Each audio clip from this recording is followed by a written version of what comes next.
Ya, baik. Bismillahirrahmanirrahim. Assalamualaikum warahmatullahi wabarakatuh.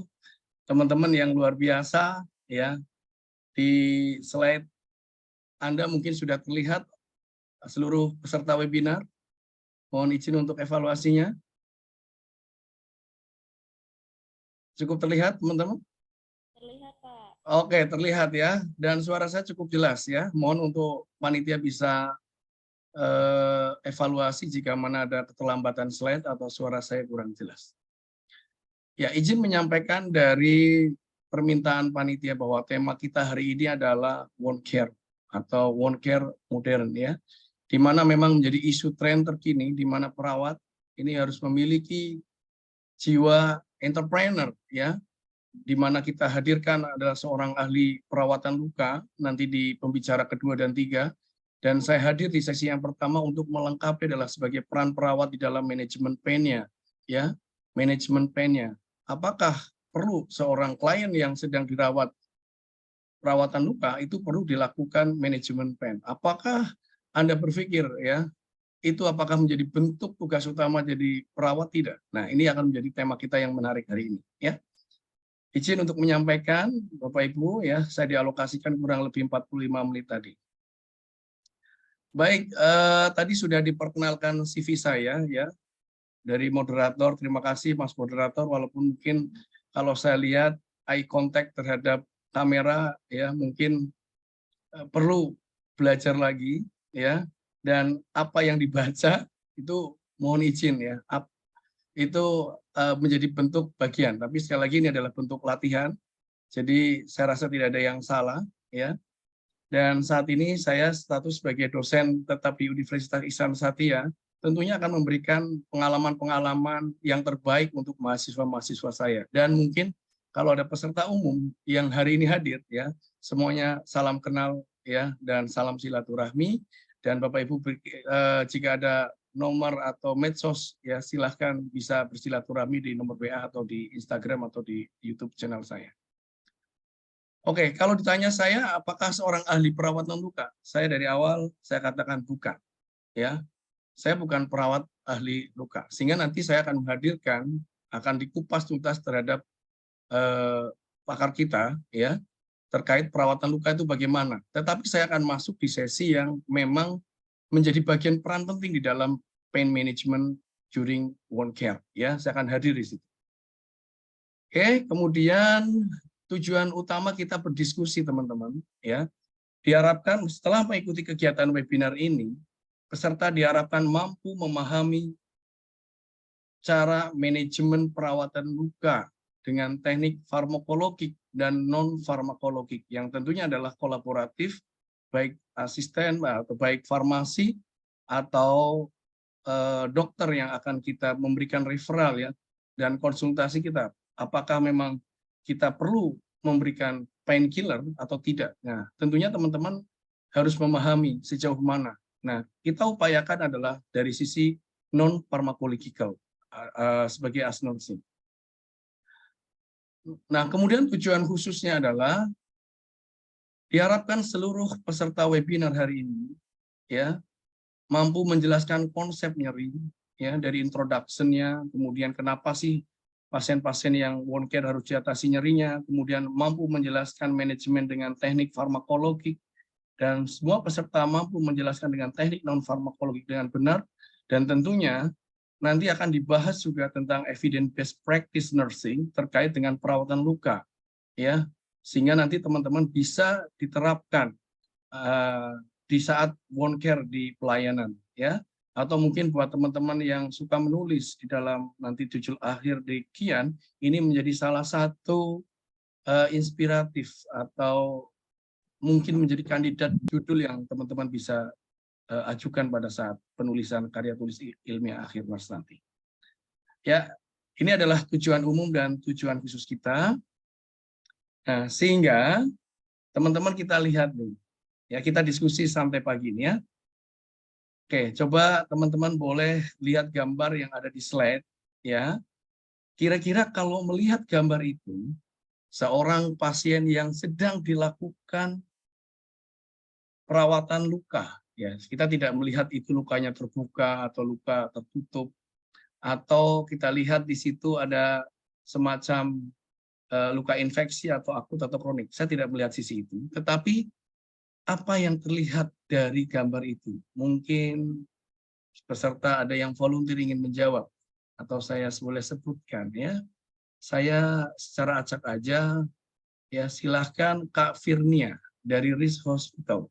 Apa yang Anda lihat di sini Kak Firnia? Mungkin barangkali saya kenalan juga ya.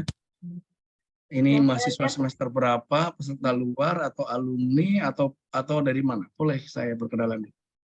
ya perkenalkan, nama saya Firnia, alumni Fikes IMC tahun 2017 kalau nggak salah. Oke, 2017 ya. Sempat ketemu saya Bu Firnia? Kayaknya enggak deh, apa Enggak ya? lupa saya. Iya, Pak Sugi masih disimpan rapi soal. Ya, saya join di UIS ya sekitar tahun 2016-an ya, insya Allah. Ya, Lupa tapi saya. masih menyembunyikan diri. Ya, silakan Kak Firni. Kira-kira melihat gambar ini apa yang terfikirkan dan kira-kira apa yang Anda lakukan melihat kasus seperti ini? Mungkin dari ekspresi pasiennya, Apa yang terlihat? Ekspresinya kenapa? kayak apa ya, meringis kesakitan gitu. Oke, meringis kesakitan. Apalagi yang terlihat lain? Lukanya kayaknya sih tertutup, enggak. Lukanya tertutup. Oke, dampaknya apa kira-kira Bu kalau kondisi seperti ini? Kalau Kak Firni sebagai seorang nurse yang sedang merawat di situ, kira-kira bagaimana kesan seorang pasien terhadap Anda? Apa ya, aduh. Eh, aduh jadi trauma, Pak. Ya, Kesannya apa ya? kira-kira besok Anda akan diminta tolong lagi nggak? Atau pasien akan believe trusting terhadap Anda nggak? Enggak, Enggak. enggak Kak. Oke, iya.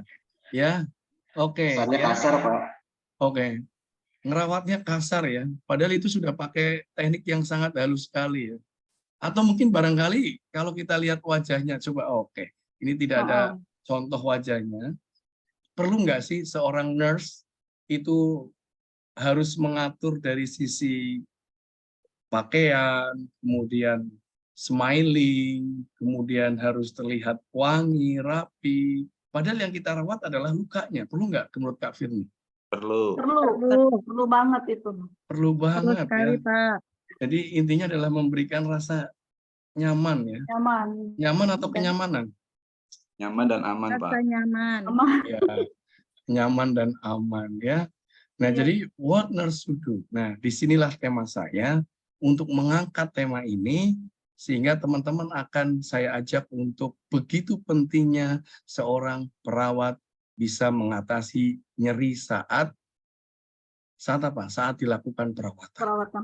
Nah, apalagi kalau kita memiliki jiwa entrepreneur, Ibu Bapak, quality control ya dalam sebuah asuhan keperawatan. Kalau Anda punya layanan buka praktek keperawatan mandiri, ini menjadi sasaran yang penting. Anda mau jualan profesi, Anda adalah seorang ahli profesional, ketika Anda memberikan do the best for patient, tentunya pasien itu akan memberikan penilaian yang baik. Nggak hanya cukup real testimoni saja, tetapi ekspresif pasien akan terlihat setelah Anda melakukan perawatan luka. Dan tentunya secara marketingnya, Anda akan mendapatkan poin positif. Ya. Nah, mungkin nanti ini ilmunya Bu Diana sama Bu Tioma ya. Kira-kira apakah ada senjata khusus sehingga beliau pasiennya banyak atau tidak adalah dari sisi bukan perawatan luka. Tekniknya sama aja, tetapi mungkin bagaimana komunikasi, bagaimana layanan home care-nya, bagaimana smilingnya yang didapatkan atau pesan-pesannya yang didapatkan. Nah, oke, ini yang teman-teman akan kita diskusikan ke sana.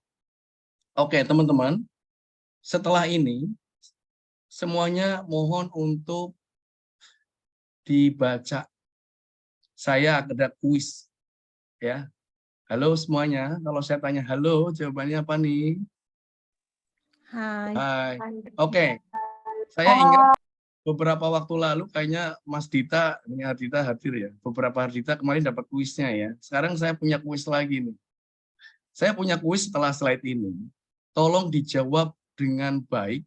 Caranya adalah Anda cukup mengetik pada kolom jawaban di kolom chat. Tolong panitia bantu monitor. Ya, bantu monitor. Ya, saya akan memberikan voucher pulsa sebesar 50.000. Ya, lumayan lah pagi-pagi ya. Ya, ongkos ganti sarapan pagi gitu loh ya. Nah, mungkin barangkali nanti dari panitia atau baru siapa boleh menambahkan gitu ya. Nah, kita trigger aja dari yang kecil-kecil dulu nih. Siap-siap ya. Anda baca dengan seksama, kemudian Anda jawab melalui kolom chat sesuai dengan jenis pertanyaannya. Siapa yang cepat, siapa yang dapat, itulah pemenangnya. Oke? Mulai. Semuanya sudah siap. Pertanyaannya simple. Ya, tidak perlu mikir karena ini adalah bentuk kuis sehingga Bapak Ibu tidak perlu belajar. Kita mulai ya. 1, 2, 3, go. 5 detik.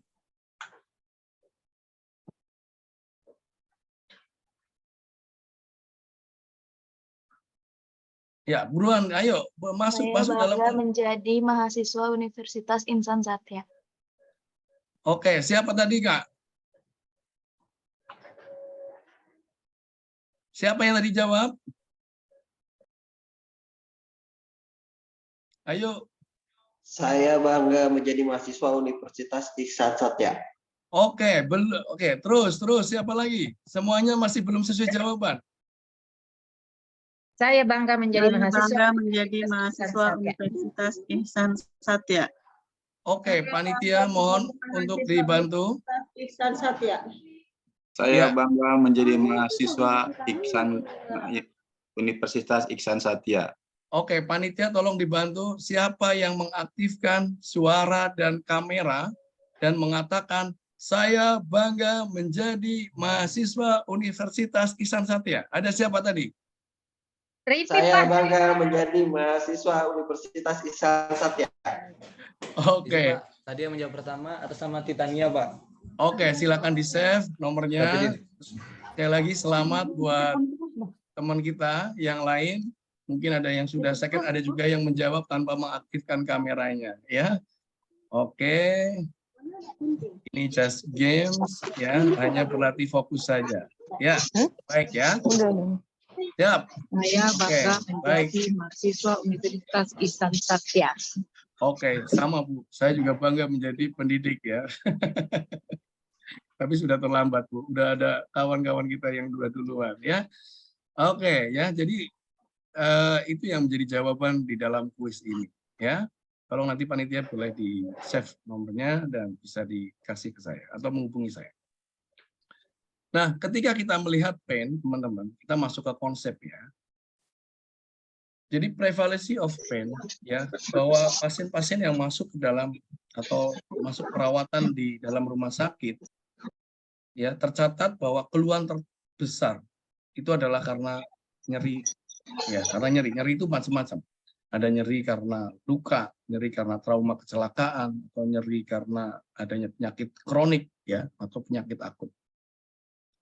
Dan prevalensi nyeri kronis itu kurang lebih adalah 39%, dan usia rata-rata adalah 41 tahun dengan didominasi oleh 56%.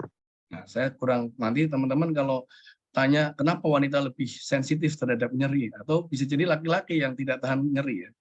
Ini dari beberapa riset atau artikel yang saya ambil ya. Kemudian prevalensi nyeri pasien rawat inap itu sekitar 70%. Ya. Jadi kalau pasien yang dirawat itu hampir sekitar 70% itu hampir mengalami nyeri. Nah, menurut data WHO tahun 2015, jumlah pasien nyeri bedah telah meningkat dari tahun ke tahun dengan 140 juta pasien seluruh dunia atau sekitar 1,9%. Ya, pada tahun 2011 itu sekitar 148,2 juta, ya. Pada tahun 2009 mengalami peningkatan atau sekitar 2,1%. Ya, artinya ini menjadi hal yang penting buat teman-teman untuk melihat menjadi salah satu peran perawat di dalam pain nurse ya. Ini saya dapatkan kemarin pada saat saya terundang menjadi narasumber di internasional Jakarta Pain ya, International Conference ya. Ini betul-betul ingin sekali mencetak pain nurse itu ada di Indonesia. Nah, ini mungkin bagian dari salah satu keinginan ya teman-teman yang melakukan perawatan-perawatan baik di rumah sakit maupun di perawatan mandiri ya. Istilahnya adalah pain nurse. Nah, walaupun sudah banyak teknik-teknik yang digunakan, tapi kita dari sisi keperawatan. Kemudian teman-teman, saya mengambil dari artikel ya tentang wound related procedural ya, tentang manajemen pain ya. Nah, wound care ini adalah suatu metode ya.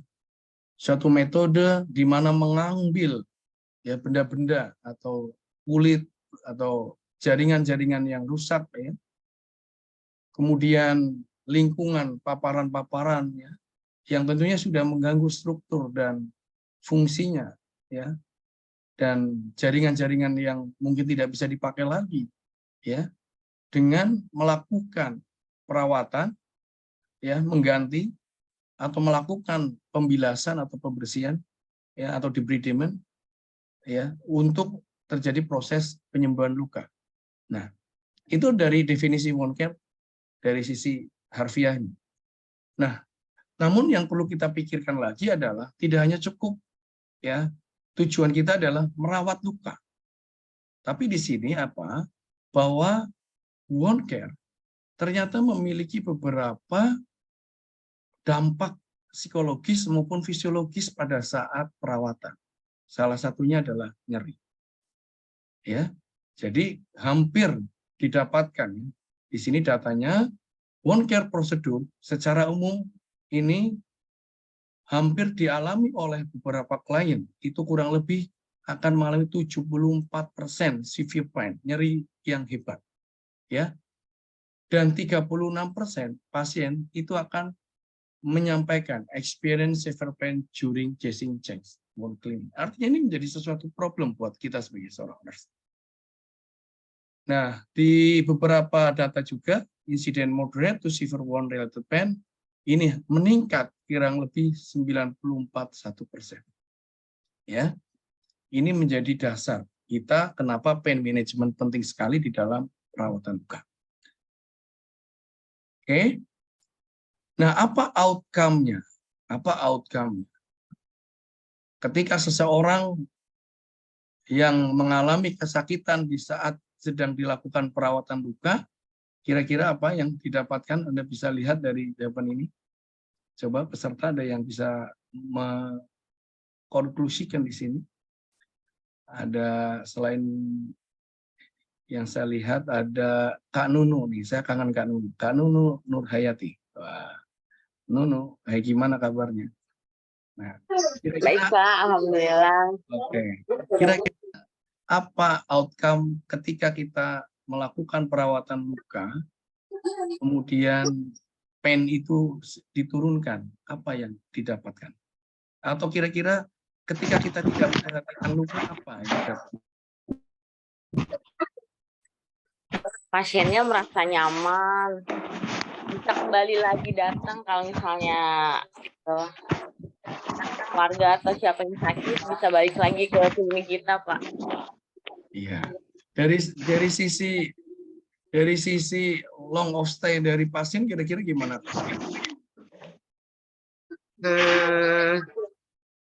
Penyembuhannya cepat ya, Pak. Ya, tentunya akan mempengaruhi proses penyembuhan luka. Seandainya Kak Nunu adalah seorang nurse pain atau wound care nurse, merawat luka, kemudian pasien itu tidak mau dirawat luka karena takut, khawatir, sakit. Kira-kira luka itu akan lama sembuhnya atau cepat? Lama sembuh. Lama, Pak. Lama sembuhnya. Ya. Ya, jadi secara teori di sini dikatakan ketika kita mengontrol nyeri secara adekuat ya pada saat merawat luka, tentunya selain memberikan kenyamanan, lukanya gampang dibersihkan, effortnya adalah luka cepat sembuh dan kering, dan harapan pasien puas dan lukanya bisa sembuh. Tetapi baru kita datang alat perangkatnya bawa aja, lihat misalnya Pak Hanafi bawa mantri keliling gitu ya, Pak Hanafi lagi diminta gitu ya. Nah, tiba-tiba lihat Pak Iya, Hanafi Pak. udah stres gitu ya, udah bingung gitu ya. Saya nggak mau sama Pak Hanafi ini, dia hanya fokus pada hanya saja yang penting beres ya. Sehingga hanya dioles-oles saja karena pasien kesakitan, pulang-pulang kesel ya. Ya sudah, kalau kamu nggak mau obat ya saya nggak mau lawak nih kalau pasiennya teriak-teriak terus seperti itu. Ya, ini yang menjadi hal penting buat kita. Ya. Jadi pain control strategis ini menjadi salah satu start ya. Jadi di awal dari awal kita, bagian awal dari kita untuk melakukan tata laksana dari mulai assessment ya, ongoing proses ya, dan mengidentifikasi beberapa penyebab-penyebab ya, kemudian atur juga frekuensinya, timingnya ya, lokasinya ya, sehingga tentunya harapannya pain itu dapat dikontrol dengan baik oleh pasien, dan quality of life ya, kualitas hidup ini tentunya akan meningkat ya. Nah, jadi ini yang menjadi bagian, menjadi strategi marketing. Jadi kalau Anda mau menjadi perawatan luka ya, suasana ruangan itu dibentuk ya, suasana ruangan. Kalau saya di rumah ada klinik hipnoterapi misal, saya buat suatu desain yang homey, yang natural, yang sound nature atau comfortable place, atau juga dengan bau-bauan yang menurut klien itu sangat comfort. Dan ini menjadi bagian untuk menurunkan atau meningkatkan comfortability dari pasien. Ya, ini adalah nursing strategic atau non farmakologik untuk menurunkan stres dan pain pada pasien. Ya, oke ya, oke teman-teman, di sini masih bisa di-copy ya, masih bisa diterima. Nah, ini ada beberapa literasi ya. Saya hanya mengambil dari abstraknya saja bahwa pain ini dapat meningkat ya selama kegiatan perawatan atau tindakan-tindakan invasif ya, terutama pada pasien-pasien yang kronik ya, itu akan muncul. Kemudian juga ya, ini menjadi dasar kita. Oke, sebelum saya masuk ke wound care apa saja yang bisa kita lakukan ya, saya sedikit memberikan pencerahan terhadap proses apa itu konsep dasar nyeri ya. Konsep dasar nyeri adalah secara subjektif ya, bahwa nyeri ini lebih ke arah bisa jadi subjectivity atau objectivity. Jadi ada dua, tapi lebih ke arah subjectivity. Pasien mengeluhkan ya, mengeluhkan, kemudian suatu perasaan yang tidak nyaman, kemudian lebih kaitannya dengan indera dan pengalaman emosional ya, yang dikaitkan dengan suatu kondisi aktual maupun potensial akibat dari kerusakan jaringan ya, dari kerusakan jaringan. Jadi kalau kita bilang kan, kalau teman-teman ngangkat di diagnosa nyeri itu nyeri berhubungan dengan peningkatan agent atau kemoreseptor atau kimia ya, ada bradykinin, sitokinin, histamin, prostaglandin ya, ini adalah kaitannya dengan peningkatan nyeri ya, atau terjadi peningkatan hiperaktivitas saraf sensori.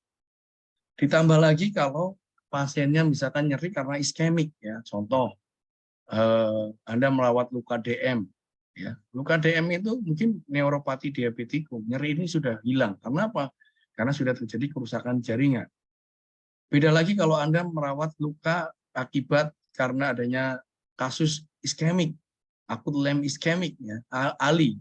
Akut iskemik itu aliran arterinya tersumbat pada bagian ekstremitas. Itu karena apa? Hipoksia jaringan yang akan meningkatkan asam laktat, asam pirufat. Dan itu menjadi term di dalam definisi nyeri. Ya. Nah, klasifikasi nyeri secara umum ada nyeri akut, ada nyeri onkologik ya. Nyeri akut ada nyeri kronik, ini biasanya batasan selama 6 bulan kejadiannya. Kemudian ada nyeri onkologik, adalah nyeri yang memang akibat dari kasus-kasus dengan cancer misal ya, merawat pasien cancer ya yang muncul mungkin kanker payudara atau onkologi lain ya, atau juga klasifikasi nyeri berdasarkan dari level intensitinya, yaitu ada nyeri ringan, nyeri sedang, dan nyeri berat ya. Nah, kita akan bagi yang mana mau ambil ya. Nah, tentunya nanti teman-teman akan melihat ketiga-tiganya ya, akan melihat klasifikasinya. Apalagi dalam wound care umumnya adalah nyeri-nyeri yang bisa bersifat pasca prolong care atau pasca perawatan jangka panjang, contoh pada pasien onkologi atau pasien dengan ulkus diabetikum ya, sehingga itu masuk fase-fase perawatan di rumah ya. Kalau luka-luka akut pasca kecelakaan lalu lintas atau post off ya, biasanya kalau ketika sudah terjadi stabilisasi masalah fisiknya sulit, biasanya pasien akan dipulangkan dan kontrol ke poliklinik bedah ya. Namun perawat tentunya mempunyai peran yang penting ya untuk meminimalisir pergerakan, maka nurse home care itu akan melakukan perawatan wound care di rumah. Nah, oke, ini sama mild, moderate to severe atau nyeri ringan, sedang, berat ya. Istilah mild itu ringan, moderate itu adalah sedang, dan severe teman-teman nanti bisa mengkategorikan dengan skala nyeri ya. Kita bisa pakai IASP atau bisa dengan menggunakan numeric rating scale atau juga bisa dengan menggunakan visual alarm score ya. Atau mungkin kalau pada anak-anak ya atau pada bayi, maka kita bisa gunakan beberapa alat ukur ya dengan menggunakan ekspresi wajah. Nah, kemudian klasifikasi nyeri berdasarkan asalnya ya. Nah, di sini ada 3 klasifikasi nyeri berdasarkan dari asalnya. Ada nyeri nociceptik, di mana nyeri ini terjadi rangsangan pada reseptor nyeri atau nocireseptor. Ya, biasanya pasien mengalami sensitif pada bagian-bagian perifer seperti terbakar. Ya. Kemudian ada nyeri neuropatik, ya, contoh nyeri akibat karena adanya tekanan atau kerusakan saraf perifer atau sentral. Ya, dan satu lagi adalah nyeri psikogenik. Nah, nyeri psikogenik ini adalah nyeri yang disebabkan karena adanya perubahan mental atau terjadi karena adanya suatu kondisi cemas atau depresi, dan nyeri akan hilang apabila keadaan jiwa pasiennya akan baik. Nah, ini kemarin saya coba di International Conference Pain Jakarta Pain ya, beberapa pasien-pasien yang nyeri karena psikogenik, karena saya adalah di sini sebagai profesi hipnoterapis profesional. Dari 3 ini saya akan mengambil manajemen nyerinya pada kondisi-kondisi psikogenik ya, secara non farmakologi. Ya, karena memang masalahnya stres, tidak bisa diobati dengan obat-obat peroral ya. Dia akan tersugesti, atau dengan placebo misalkan, dia akan tahu bahwa ini adalah obat yang akan menurunkan nyeri misalkan. Atau tidak percaya dengan obat, dengan apapun saya tidak akan berpengaruh nyeri saya. Dia akan tetap, walaupun sekalipun sudah dikasih obat-obatan painkiller yang memiliki klasifikasinya cukup tinggi ya. Tetapi dengan mengatasi cemas dan depresinya, maka nyeri itu bisa berkurang. Ya, itu yang harus kita paham. Oke, kemudian jenis-jenis reseptor nyeri berdasarkan letak ya, itu ada nocireseptor ya. Nocireseptor itu di ujung-ujung saraf bebas ya. Kemudian dari ujung-ujung dendrit, setiap ekstremitas kulit ya, karena kulit semuanya kita punya indera, ada ujung sensornya ya, mulai dari saraf ujung sensorik melalui saraf aferen dan akan masuk ke medula oblongata, kemudian akan dibalikkan ke saraf eferen, baru efektor. Nah, di sini. Ya. Jadi nanti ada ujung nyeri itu ada cutaneous, somatik, dan visceral ya, yang dimana sumber impulsnya bisa mekanikal, termal, atau kimia. Dari mana sumbernya? Yang tentunya ini semua adalah mengaktifasi adanya agen-agen nyeri yang tadi saya sebutkan ya. Yang berkaitan dengan humoral tubuh ya, humoral. Oke, karakteristik nyeri tadi dibagi menjadi 3. Contohnya adalah nyeri cutaneous ya, berasal dari kulit dan subkutan. biasanya mudah dan dialokasi dan definisikan. Kemudian nyeri somatik adalah reseptor nyeri somatik, contoh ada tulang, ada pembuluh darah, ada saraf otot, dan jaringan penyangga lainnya. Kemudian ada struktur reseptor kompleks, contohnya nyeri tumpul dan sulit dilokalisir. Ya, jadi nyeri itu sangat kompleksitinya tinggi, ya. Kalau kita bicara di dalam rumah sakit, ya bisa organ damage, ya, atau mungkin karena ada peningkatan sensasi, ya, atau juga karena pengaruh tadi kimia, mekanikal atau hormon, ya. Kemudian visceral meliputi organ-organ visceral seperti jantung, hati, usus, ginjal, dan sebagainya. Dan nyeri yang timbul biasanya tidak sensitif terhadap pemotongan organ, tetapi sangat sensitif terhadap penekanan, ya, kemudian juga terdapat pada kondisi iskemik dan inflamasi. Oke, itu adalah kaitannya dengan karakteristik reseptor nyeri. Bapak, izin mengingatkan waktunya tinggal 15 menit lagi ya Pak. Terima kasih. Ya, baik.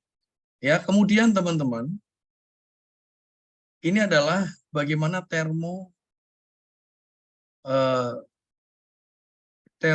atau autoregulasi pain, ya, autoregulasi pain, ya, secara konsep. Dan teman-teman mungkin di konsep pembelajaran di medical bedah, ya, pernah belajar ya, bahwa prinsip dari nyeri itu yang pertama adanya input, ya, adanya input, ya, adanya sensor, ya, mulai dari tadi antara kimia, kemudian adanya perubahan fisik, ya, atau termo, ya, itu akan sebagai menginjus terhadap saraf-saraf perifer atau ujung-ujung saraf melalui saraf aferen dan masuk ke medula oblongata. Kemudian di situ akan diinterpretasikan, akan dibahas, akan dibaca, ya, kemudian baru dibentukkan dalam bentuk respon, ya, dan dalam bentuk respon.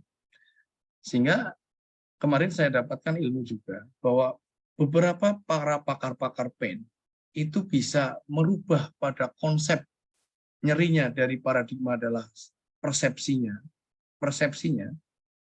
atau memblok saraf-saraf yang memicu terhadap pain tersebut. Ya, kemarin saya dengan SPOT berdiskusi pada pasien dengan nyeri pada lumbal misalkan, atau pada bagian tulang pada bagian bahu atau pada bagian tekuk. Ternyata bukan karena adanya trauma atau injury, tapi karena ada peningkatan ganglion. Nah, maka di situ diblok, ya, nyerinya dengan pemberian teknik-teknik tertentu, ya, sehingga betul-betul pain ini menjadi tidak teraba atau terasa, bahkan dikontrol, ya, dan tidak tergantung dengan obat-obatan. Oke, untuk proses simulasi nyeri tadi saya rasa ini sudah kita bahas, ya. Nah, kita masuk ke tujuan penata laksanaan nyeri. Tujuan penata laksanaan nyeri mengurangi intensitas dan durasi keluhan, menurunkan kemungkinan perubahan nyeri akut menjadi nyeri kronik yang persisten, kemudian mengurangi penderitaan dan meningkatkan kualitas hidup pasien dan mengoptimalkan kemampuan pasien untuk menjalankan aktivitas hidup sehari-hari. Nah, ini kalau kita kaitkan dengan wound care, ini sangat menarik sekali tentunya. Ya, bahwa role as nurse, peran seorang perawat di dalam perawatan luka, ini salah satunya atau 3 dari tujuan ini harus tercapai, ya. Nyerinya berkurang, kemudian terjadi perubahan sikap, ya, dan yang terakhir adalah kualitas hidupnya tentunya akan lebih baik, gitu ya, dalam memenuhi kebutuhan sehari-harinya.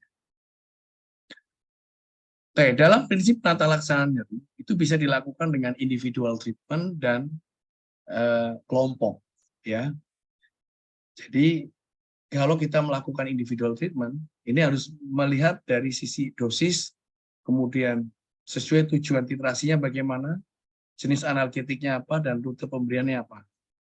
Dan tentunya harus dimonitoring antara efikasi dan efek side-nya, efek sampingnya, ya. Tentunya ini perlu adanya suatu pengkajian awal dan berkelanjutan. Dan hati-hati dalam tata laksana nyeri ini bisa berpengaruh terhadap adanya komplikasi berkelanjutan, contoh pada GI bleeding, ya, karena adanya penggunaan NSAID yang terlalu lama sehingga dia akan menjadi stress ulcer, ya. Penggunaan contoh obat ibuprofen itu bisa mempengaruhi terhadap lapisan pada saluran cerna, ya, atau NSAID, ya, non steroid anti inflammatory drug-nya, dan bisa mempengaruhi terhadap depresi pernafasan. Oke, untuk kajian sebelum pemberian terapi, ya, Bapak Ibu, teman-teman semua peserta webinar pagi hari ini, maka kita punya instrumen, seorang perawat, dokter, bidan, dalam melakukan pengkajian nyeri, kita punya namanya PQRST. Ada juga yang pakai onset, OPQRST.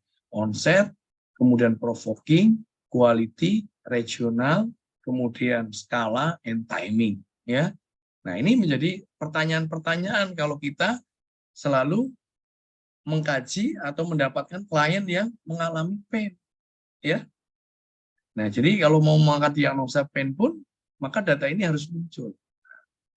Oke, nanti silakan Bapak Ibu dilengkapi ya atau dibaca bahwa kita bisa melakukan pengkajian ya dari provokingnya, ya, kemudian kualitasnya, ya, apakah nyerinya itu seperti tajam atau tumpul atau seperti terbakar, ya, atau tersayat-sayat, ya, atau dicakar-cakar, itu adalah murni dari subjektivitas klien, ya. Makanya gunakanlah kalimat-kalimat open question, kalimat-kalimat terbuka, ya, jangan adjacent question. Apakah Ibu nyerinya skala 5? Ibu merasa seperti tersayat-sayat? No. Kita biarkan ekspresi pasien mengeksplorasi perasaannya, hanya kita cukup. Ibu, kira-kira nyerinya bagaimana? Kemudian radiasi, adanya penjalaran. Kemudian severity adalah tingkat level of pain-nya, ya, ringan, sedang, berat, dan timing atau onsetnya, akut atau kronik, atau durasinya seberapa lama. Nah, ya, ini ada penggunaan EQRST, ada acute pain, chronic pain, ada nociceptive pain, neuropathic pain, ada referral pain, ada somatic pain, ada visceral pain.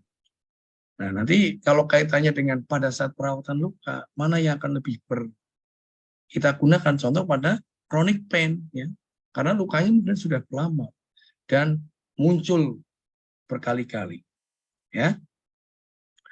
Oke, ini adalah algoritma pengkajian nyeri akut dari pasien mengeluh nyeri, anamnesis dan pemeriksaan fisik, kemudian asesmen nyeri, dan apakah etiologi nyeri bersifat reversible. Jika iya, prioritaskan utama untuk mengidentifikasi dan atasi nyerinya, penyebab nyerinya. Jika tidak, apakah nyeri berlangsung 6 minggu atau tidak? Ya. Nah, kemudian jika iya, lihat manajemen nyerinya. Ya, pertimbangkan untuk merujuk ke spesialis yang sesuai. Jadi istilahnya sekarang kan sudah ada pain klinik, ya, atau klinik nyeri khusus. Nah, jika tidak, apakah nyerinya itu bersifat somatik, visceral, atau neuropatik? Ya, tentunya ini menjadi referral buat kita. Nah, buat teman-teman juga, ya, dalam pengkajian nyeri kita bisa menggunakan beberapa alat ukur, ya. Bisa dengan pain assessment tool itu FAST, ya. Kita bisa lihat ekspresi wajahnya, visual analog scale, ya. Visual analog scale. Jadi kita tanya nih, gimana sih caranya? Oke. Coba saya ingin bertanya ke peserta, ya. Saya ingin berkenalan dengan mahasiswa kita. Ada Hanifah. Selamat pagi, Hanifah. Hanifah, monitor, suara saya terdengarkah? Ya, oke. Hanifah semester berapa? Semester 1.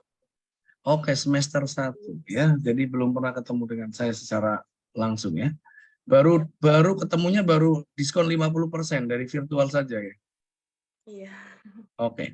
Baik, untuk Hanifah, kamu sudah pernah belajar konsep nyeri, Hanifah? Konsep nyeri sudah sedikit. Oke. Kira-kira saya sedang nyeri nih, saya sedang nyeri hebat. Bagaimana Anda mengkaji saya supaya bisa mendapatkan angka nyerinya?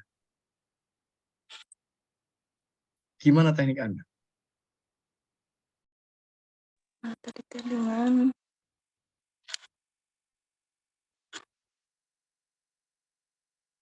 pengukuran skala nyeri. Oke, gimana caranya? Apakah Anda langsung bilang, Bapak skala nyerinya 5 menurut saya, gitu?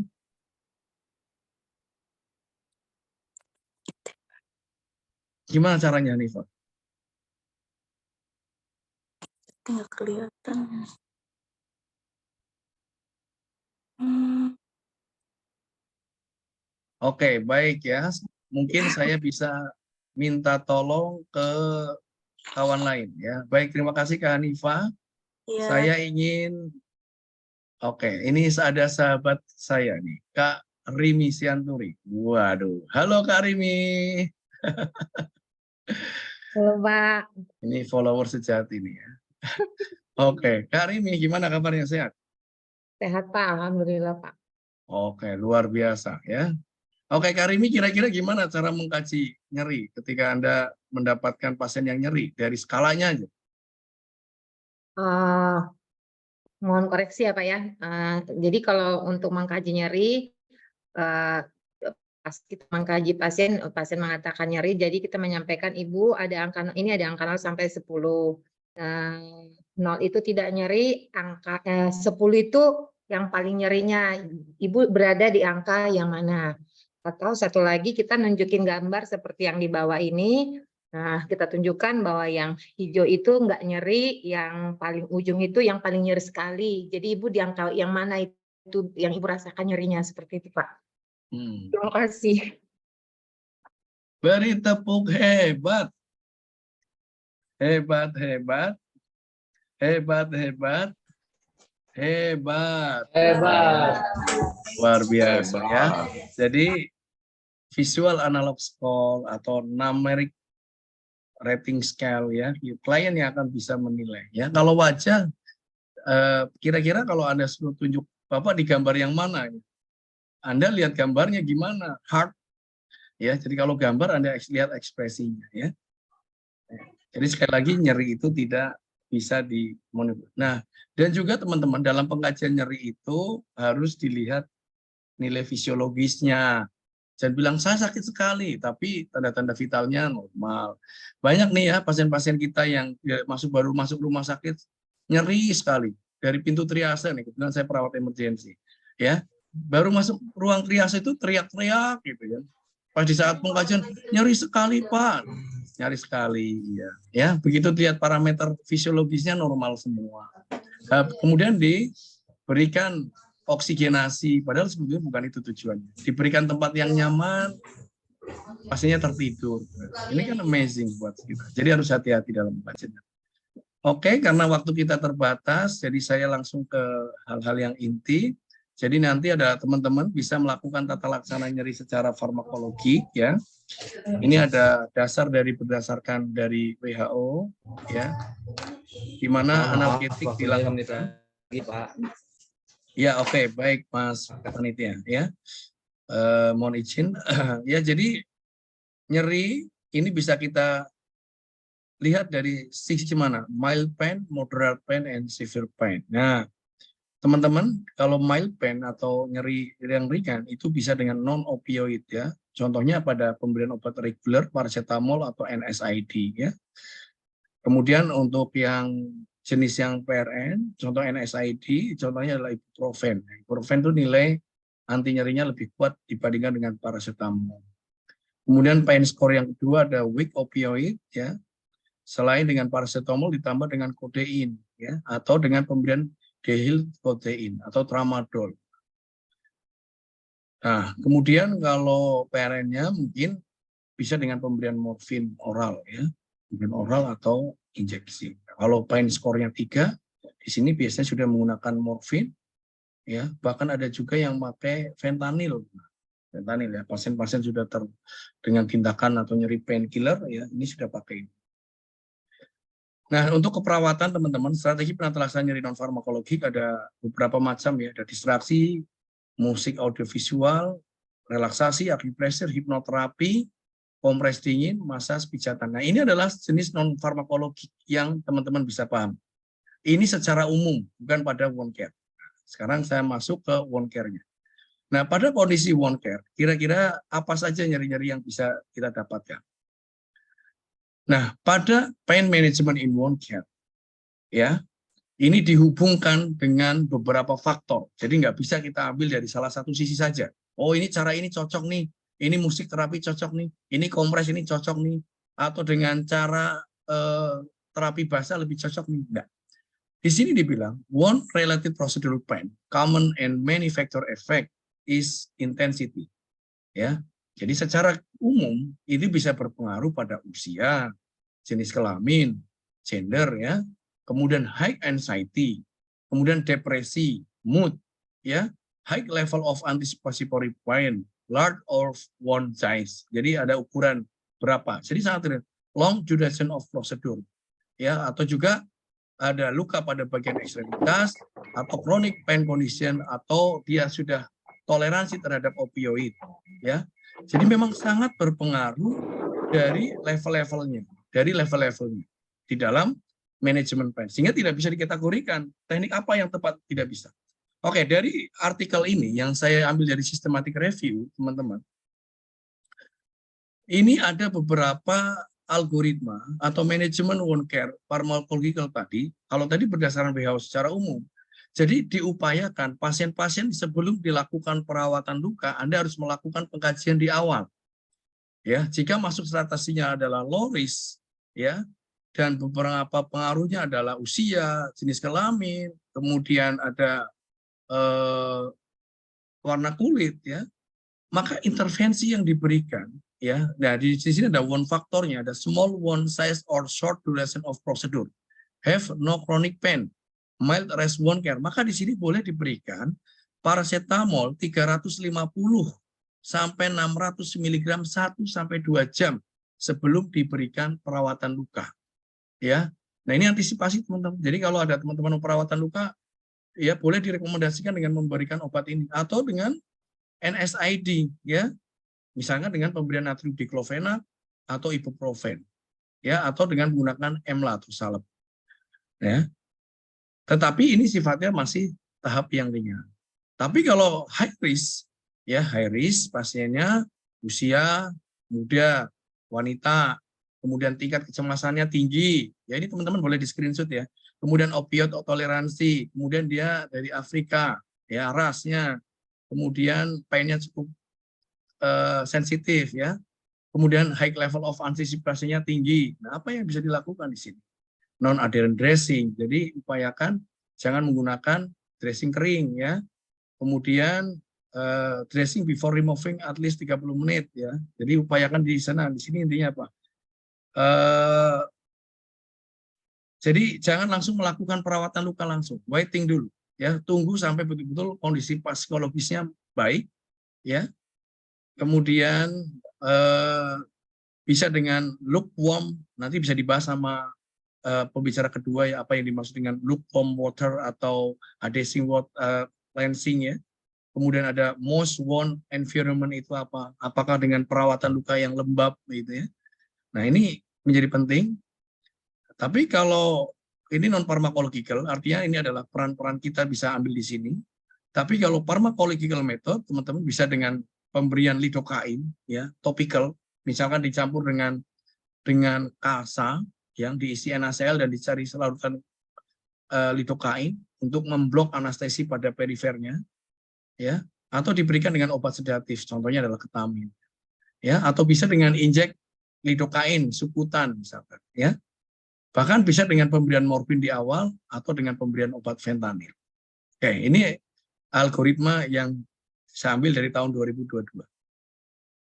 Nah, kemudian non pharmacological tissue ya, ada beberapa literasi, studi literatur ya, dari sistem review di sini. Jadi kalau seorang perawat ingin melakukan tata laksana manajemen pain, di sini dibilang apa sih? Ya, perawat bisa menggunakan teknik psychological treatment. Contohnya ada diversi, distraksi, ya, kemudian ada edukasi, informasi, ya, kemudian ada planning, exercise, relaksasi, and social activity, ya. Ini kita lakukan penerapan-penerapan. Dan non-pharmacological local anesthesia. Contoh dengan use of non-adhesive. Jadi hindari perlengketan, perawatan luka. Kemudian perkenalkan, ya, kira-kira introduce time out momennya, kira-kira berapa lama kita harus jelaskan. Kemudian bersihkan, ya, luka, ya, dengan menggunakan air hangat, ya, with warm water. Dan nanti secara teknik boleh disampaikan oleh narasumber kedua bagaimana prinsipnya, apakah boleh dengan menggunakan NaCl yang dihangatkan atau dengan air matang, ya, karena prinsipnya kalau yang bersih sah-sah saja, ya, tentunya ini menjadi ilmu buat kita. Dan pada beberapa pasien yang edema ini bisa dengan melakukan compression terapi, ya, dan mencegah terjadi penekanan. Ini dari beberapa literasi guideline-nya. Nah, ada dari studi pilot lain yang mengatakan bahwa nyeri itu bisa dikurangi dengan tindakan-tindakan kaitannya apa nih? Contoh di sini adalah memberikan suatu lingkungan yang comfortable, ya. Kemudian explain how they call use rating scale, ya. Jadi dengan pendekatan physical and emotional stress, ya, untuk menurunkan skala nyeri. Jadi prinsipnya ada dua, pendekatan fisik dan pendekatan psikologisnya. Kemudian ada dari data yang diambil lagi dari studi review bahwa hal yang bisa menurunkan skala nyeri juga dicatat di sini, yaitu dengan warm fluid to skin temperature. Jadi intinya adalah suhu yang dihangatkan, kemudian giving sufficient time for preventive analgesia. Jadi berikan analgetik, ya, secara topikal atau oles atau dengan krim, ya, sebelum perawatan luka. Ini juga dibilang sangat efektif. Ditambah lagi di sini adalah pasiennya apa? Pasien is where they can ask any supportive method to reduce discomfort or anxiety. Jadi memang betul di sini dibilang bahwa untuk yang mengatasi nyeri pada non-farmakologi, teman-teman bisa ditekankan dari tingkat pengalaman nyerinya. Contoh tingkat level of anxiety atau discomfortnya. Ya, contoh dengan memberikan distraksi atau terapi musik can reduce to prevent severity pain during jazzing checks. Nah, musik ini bisa sifatnya musik tradisional, musik komplementari, ya, atau musik instrumental, atau juga adalah musik-musik yang berkaitan dengan mungkin religi, ya. Pasien A, ya, seorang ahli agama, ya, ketika dia mendengarkan murotal, dia akan lebih nyaman painnya. Atau mungkin satu dia tipikal seorang musician, ya, dia mendengarkan musik instrumental, ya. Itu biarkan pasiennya memilih jenis musik yang ada. Ya, sekali lagi pasien yang memilih, bukan kita yang memilih. Ya, jadi di awal kalian teman-teman semua tawarkan Bapak Ibu untuk menyamankan setelah merawat luka, Ibu mau musik apa?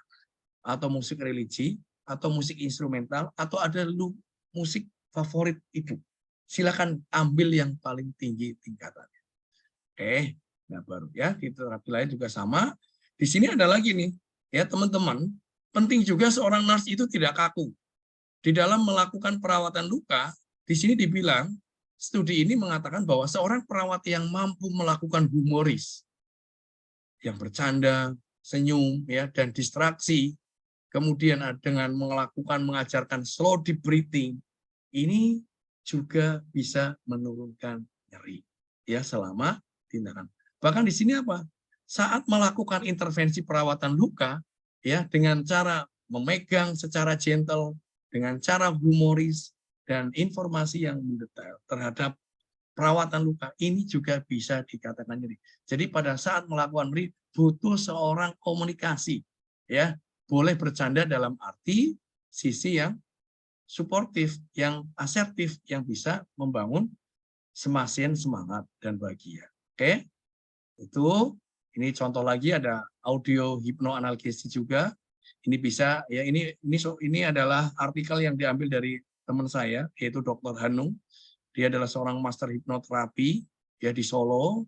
Ini melakukan penelitian pada tahun 2000 berapa nih saya lihat, ya. Kalau nggak salah ini juga baru juga, sekitar 2021-an, ya. Ya, jadi audio hypnoanalgesia intervention effect on pain level during wound treatment. Jadi bisa menurunkan nyeri. Ya, kemudian hipnosis pun sama, bisa menurunkan nyeri. Ya, saya beberapa waktu yang lalu dipanggil oleh salah satu rumah sakit untuk melakukan hipnoterapi pada klien dengan paliatif sih, prinsipnya paliatif ya, dengan cancer ya, untuk mengkontrol pain-nya. Ini beberapa literasi. Nah, ini yang kita harapkan teman-teman. Jadi seandainya Anda menjadi seorang perawat yang profesional, di dalam saat memberikan perawatan asuhan atau manajemen nyeri ya pada pasien wound care yang kelihatan trusting, ya, kebersamaan, kepercayaan, dan kebahagiaan. Dan tentunya apa yang Anda lihat adalah quality of life dari pasien ini baik, ya. Tuh. Dan tentunya untuk seluruh peserta yang hadir di sini, ya, UIS memberikan dan mencetak seluruh mahasiswa-mahasiswa untuk menjadi yang kompeten, ya, yang mampu berentrepreneur, ya, sehingga Anda akan menjadi seorang yang mampu menjalankan pribadi-pribadi yang mapan tentunya, dengan salah satu strateginya adalah membuka praktek layanan keperawatan mandiri, ya, untuk wound care, ya, dengan tentunya strategi-strategi yang digunakan. Oke, ada yang ingat ini gambar apa? Kayak saya minta Mas Dita, ya, Mas Abizar, 2 menit lagi saya selesai. Ya, Mas Dita, ketika kita lihat ini gambar ini, kira-kira apa nih Mas Dita? Ada gambar apa kira-kira?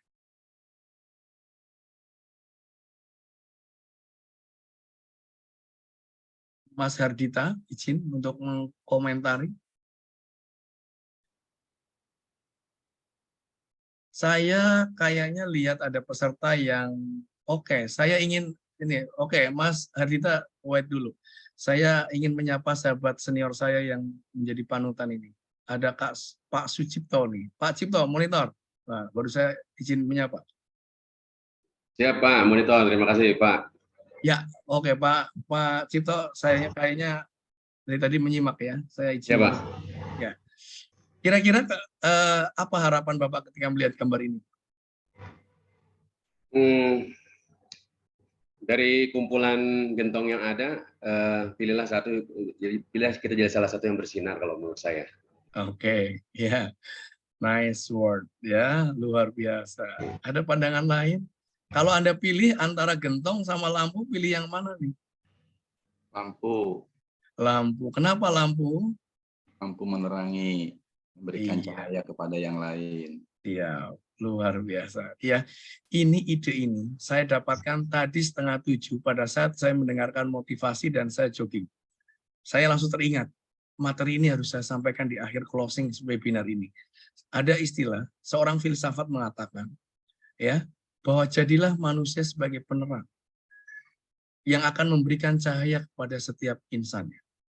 Ya, jangan jadilah mahasiswa yang menjadi seorang bejana atau tong yang hanya bisa membuka kepalanya dan hanya bisa menampungnya tanpa memberikan pencerahan atau pencahayaan kepada orang lain. Dan itu yang saya harapkan kepada seluruh mahasiswa UIS dan seluruh peserta webinar pada pagi hari ini. Itu saja sebagai closing statement saya. Terima kasih. Akhir kata, billahi taufik wal hidayah. Assalamualaikum warahmatullahi wabarakatuh. Waalaikumsalam. Baiklah, terima kasih kepada narasumber kita, Bapak Sugiono